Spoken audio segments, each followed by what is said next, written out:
শেষ রাতে আল্লাহর দুইটি নাম 21 বার পরে দোয়া করুন, উদ্দেশ্য পূরণ হবে।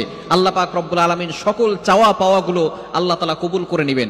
আল্লাহ তাআলার দুইটি গুণবাচক নাম রয়েছে, মনে রাখবেন আল্লাহ তাআলার কিছু গুণবাচক নাম রয়েছে, এই নামগুলো পরে যদি আপনি দোয়া করতে পারেন অবশ্যই আল্লাহ তাআলা আপনার দোয়াগুলো কবুল করবেন। এটা আল্লাহ তাআলা পবিত্র কোরআনুল কারীমের ভিতরে নিজেই বলে দিয়েছেন। 9 নম্বর পারা 13 নম্বর পৃষ্ঠার 4 নম্বর লাইন সূরা আরাফের 180 নম্বর আয়াতে আল্লাহ তাআলা বলছেন, ওয়ালিল্লাহিল আসমাউল হুসনা ফাদউহু বিহা। আল্লাহ তাআলার এই গুণবাচক নাম পড়ে যদি কেউ দোয়া করে আল্লাহ তাআলা তার দোয়াগুলো অ্যাকসেপ্ট করে নেন, কবুল করে নেন। এজন্য শেষ রাত যে সময় আল্লাহ তাআলা প্রথম আসমানে এসে বান্দাদেরকে ডাকেন, এই সময় যদি কোনো ব্যক্তি আল্লাহ তাআলা দুইটি নাম পড়তে পারে আল্লাহ তাআলা তার সকল উদ্দেশ্য পূরণ করে দিবেন। এই দুইটি নাম সূরা ইখলাসের ভিতরে রয়েছে। আমরা সূরা ইখলাস সকলেই জানি। সূরা ইখলাস এমন সময় নাজিল করা হয়েছে যখন আল্লাহ তাআলা এই পরিচয়টা সূরা ইখলাসের ভিতরে আল্লাহ তাআলা দিয়ে দিয়েছেন। যখন নবীজি সাল্লাল্লাহু আলাইহি সাল্লাম কাফেরদের কাছে আল্লাহ তাআলার একত্ববাদের ঘোষণা দিতে লাগলো এবং সকলকে এক আল্লাহর উপর ঈমান আনার কথা বলতে লাগলো, তখন কাফেররা বলেছিল, হে মুহাম্মদ, আমরা তো অনেক দেবতার পূজা করি, তুমি কোন আল্লাহর কথা বলছো? সে আল্লাহ কয়জন? সে আল্লাহ তাআলার ছেলে মেয়ে আছে নাকি? তখন আল্লাহ পাক রব্বুল আলামিন সূরা ইখলাস নাজিল করে দিলেন। রব্বুল আলামিন বলেন, কুল হুয়াল্লাহু আহাদ আল্লাহুস সামাদ লাম ইয়ালিদ ওয়া লাম ইউলাদ ওয়া লাম ইয়াকুল লাহু কুফুয়ান আহাদ।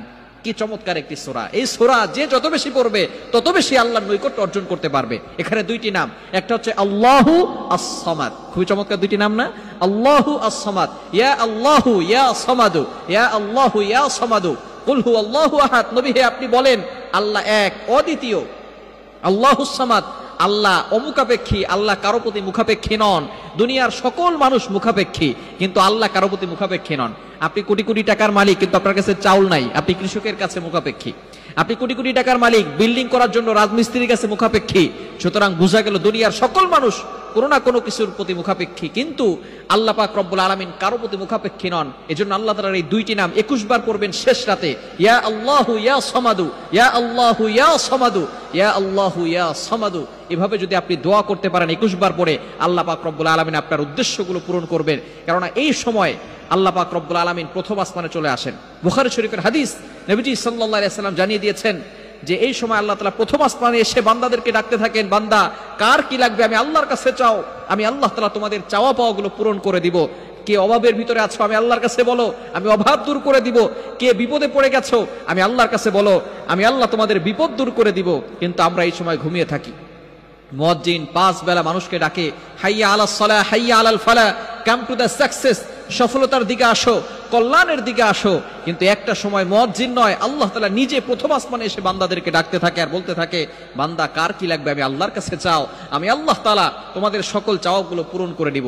এজন্য শেষ রাতে আপনি আল্লাহ তাআলার এই দুইটি গুণবাচক নাম পড়ে 21 বার পড়ে আপনি আল্লাহর কাছে দোয়া করবেন, ইয়া আল্লাহু ইয়া সামাদু। এটা পড়ে আপনি আল্লাহর কাছে দোয়া করবেন, ইনশাআল্লাহ আল্লাহ পাক রব্বুল আলামিন আপনার সকল চাওয়া পাওয়াগুলো পূরণ করবেন। আপনি অভাবে আছেন, টাকা পয়সা নাই, বিভিন্ন বিপদের ভিতরে পড়ে আছেন, মানুষের কাছে গেলে এটা শেষ হবে না।